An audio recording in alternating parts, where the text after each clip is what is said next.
Hace unos meses la electricidad en España marcó máximos históricos. Esto vino justo después de una reforma del gobierno que buscaba precisamente lo contrario, y que ya analizamos en un vídeo del canal. Te animo a verlo antes de continuar con esta tercera entrega de nuestra serie de cómo funcionaría un estado mínimo. El mercado eléctrico realmente tiene tres fases: la generación de la electricidad, el transporte y la comercialización. Actualmente todas ellas están plagadas de regulaciones y políticas energéticas públicas que han degenerado en el lamentable escenario que estamos viviendo, con la luz increíblemente cara. Aunque se eche la culpa al oligopolio de tal situación, lo cierto es que habría que culpar a los burócratas, que han sido los que desde un principio han diseñado este mercado eléctrico que ahora funciona tan nefastamente. Empezando por la generación, nos remontamos hasta los años 70, cuando las crisis del petróleo en 1973 y 1979 golpearon con fuerza las economías más dependientes de las importaciones energéticas, puesto que el precio del crudo se disparó.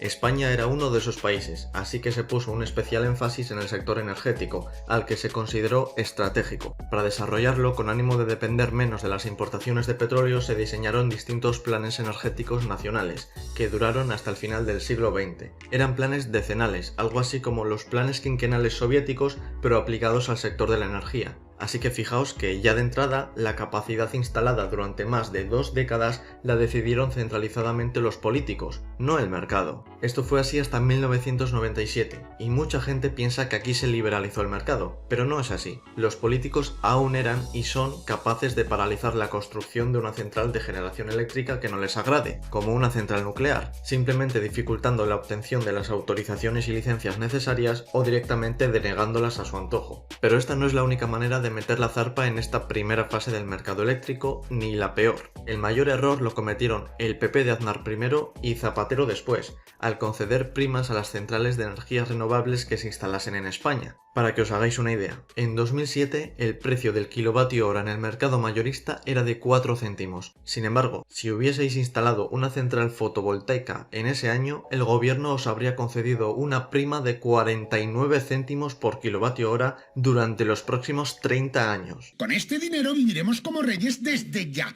Me he comprado un cuarto gigante lleno de monedas y me zambulliré en él como el tío Gilito. Esto es una completa salvajada, y además vino cuando las tecnologías de panelado solar o de plantas eólicas aún no estaban desarrolladas. Era algo así como si una empresa comprase para sus empleados grandes lotes del primer móvil que se creó, pagando un precio astronómico, y además se comprometiese a seguir comprando durante décadas. La generación en un sistema verdaderamente privatizado y liberalizado no tendría nada que ver con el caos actual. Para empezar, cualquier empresa sería libre de constituir una central en sus terrenos, siempre que internalizase todos los costes que su actividad puede tener, incluidos los costes medioambientales. Aunque esto de las externalidades y los costes medioambientales es un tema interesante, no lo vamos a explicar aquí, pero si quieres otro vídeo hablando de ello, déjame tu comentario más abajo. Por ejemplo, no tiene sentido que Francia tenga decenas de centrales nucleares que les permitan obtener energía muy barata y España no, cuando Francia no ha internalizado los costes que causaría en España un accidente nuclear en alguna de sus centrales. Y no solo las empresas podrían generar electricidad, ni solo se podría hacer con nuevas centrales destinadas a tal propósito. Los particulares, con la instalación de placas solares en sus viviendas, estarían autogenerando gran parte de la energía que utilizan. La cuestión es que ahora mismo el Estado aún le sigue imponiendo el cobro de toda la red de transporte y distribución y las primas a las renovables. Esto significa que a unos por generar energía fotovoltaica se les premia, y a otros por generar energía fotovoltaica se les cobra. Esto solo podía ser obra de un Estado. En cuanto al transporte y la distribución, se dice que es un monopolio natural y que por tanto el sector público tiene que hacerse cargo de ello. Por sus características, parece que no tendría demasiado sentido construir dos líneas de transporte de electricidad una al lado de la otra. Sería un despilfarro de recursos y además tendría un alto impacto, por ejemplo, sobre el medio ambiente o sobre el paisaje. Sin embargo, no es necesario llenar el país de torres de electricidad. Hay alternativas que permitirían deshacerse de este supuesto monopolio natural. Por ejemplo, los distintos propietarios de una misma red podrían pactar una distribución de costes entre ellos y después asignar derechos de transmisión a las empresas generadoras. Otra sería que se conformase una propiedad comunal sobre la red, que es lo que pasa a nivel europeo con el ENTSO-E.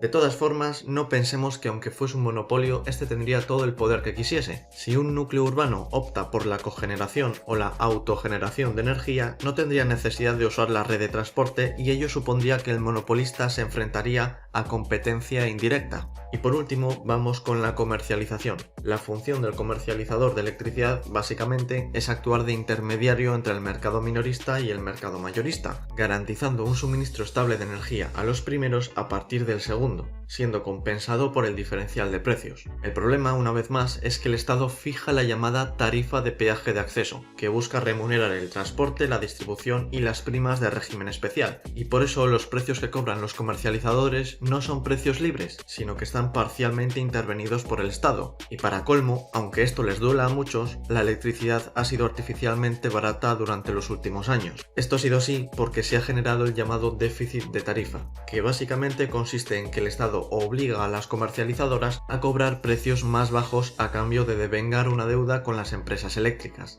que los ciudadanos tendrán que pagar en el futuro. Es decir, no se nos ha permitido escoger entre consumir lo mismo y pagar más, o consumir menos y pagar lo mismo, sino que el Estado ha obligado a todas las familias y empresas a endeudarse con las eléctricas, y por eso las comercializadoras no podían ejercer su función, que es la de coordinar oferta y demanda. Si la coordinación que traerían los precios libres no aparece, entonces el mercado no se puede equilibrar. Por el contrario, con un Estado mínimo, las comercializadoras no serían empresas privadas guiadas por el Estado, sino que existiría competencia real y efectiva. Algunas podrían estar integradas verticalmente y tener su propia actividad de generación, y otras podrían usar el mercado de futuros de la electricidad para vender electricidad a buen precio.